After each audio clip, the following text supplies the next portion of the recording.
Сәлеметсіздер ме, құрметті оқырмандар? Бұға берсең, суға береді деген осы екен ғой. Мен Семей өңірінің қызымын. Отбасымызда 5 қызбыз. Мен ортаншысымын. Анам мұғалім, әкем қарапайым жұмысшы. Кішкентайымнан көбіспен көп сөйлемейтін, оның үстіне құлағымның біраз естімейтіні бары.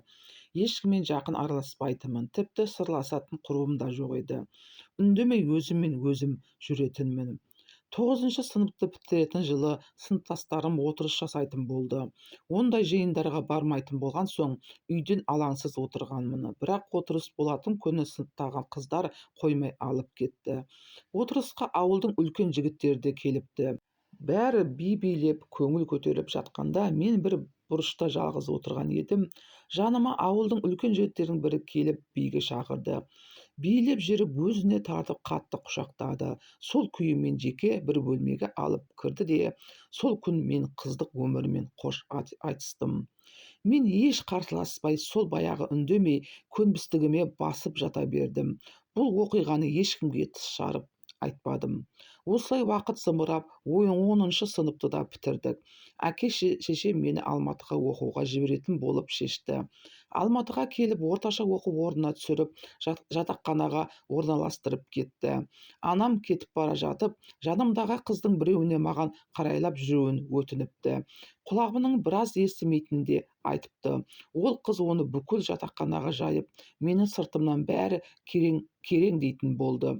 Сөйтіп, Алматыдағы өмірімде осылай басталды.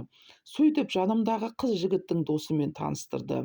Екеуміз жүре бастадық. Орай келгенде төсек қатынасында да болып жүрдік. Ол мені үндемей келісе беретінімді білді ма? Осылай 4 ай кездесіп жүрдік. Жанымдағы қыз жігітпен ұрысып қалып жүрмей кеткен соң, менің жігітім де келмей кетті. Біздің жатақханада Шу өңірінің қыздары тұратын. Соларға жерлес жігіттер келіп тұратын. Солардың ішінде сөйлеп қалған пысықтау Нұрлан деген жігіт болатын. Bir күні демалыста жанымдағы қыздар туыстарының үйіне кетті. Мен бөлмемде жалғыз қалдым. Сол күні Нұрлан бөлмеге келіп, мені сөзге тарта бастады. Bir кезде Нұрлан есікті іліп, мені сүйе бастады. Мен үндемей отыра бердім. Соңы төсек қатынасымен бітті. Осылай ол жиі келіп тұратын болды. Біз қыз бен жігіт болып жүрген жоқпыз, ол тек төсек қатынасы үшін келетін. Осылай оқуды да бітіріп бәріміз жұмысқа орналастық. Бұл кезде де Нұрлан маған келуін тоқтатпаған еді. Әрине, ол мені жақсы көргеннен келмейтін. Осылай жүріп, бір күні аяғым ауыр екенін білдім. Жанымдағы дос қыздың анасы дәрігер болатын. Сол кісінің көмегімен аборт жасаттым. Бірақ Нұрланға жүктілігім туралы айтпаған едім. Осы кезде Нұрланда жоқ болып кетті. Естуімше Шуға кетіп қалыпты. Жұмысымыз жабылып, мен бір кафеге ыдыс жуушы болып орналастым. Bir күні бір даяшы қыз жұмыстан шығып кетті. Оның орнына мені даяшы қылып алды. Ол кезде де сол мінезімнің кесірінен талай опық жедім.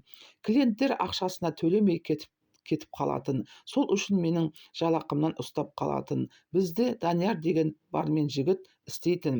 Көбіне сол маған үйретіп, көмектесіп жүретін. Bir күні Данияр маған өз сезімін білдіртіп, екеуміз қыз бен жігіт болып жүре бастадық. Екеуміз де өз мамандығымыз бойынша жұмыс тауып, пәтер жалдап бірге тұрдық. Осылай Данияр мені үй ішімен таныстырып, біз үйленетін болып шештік. Қазір үйленгенімізге 5 жыл болды.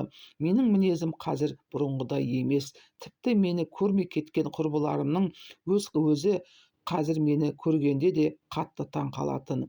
Тіпті жұмыста менің бетіме қарап сөйлеуге қорқатын кісілер де бар. Қазір бізде бәрі бар, бірақ балаларымыз жоқ.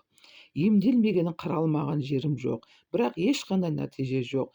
Осының бәрі баяғы өзімнің көнбіс үндемей қалған мінезімнің кесірі. Міне, бұға берсең, суға береді деген осы екен ғой. Міне, құрметті оқырмандар, тіркелмеген болсаңыз тіркеліп, лайк басып қолдап кетіңіздер.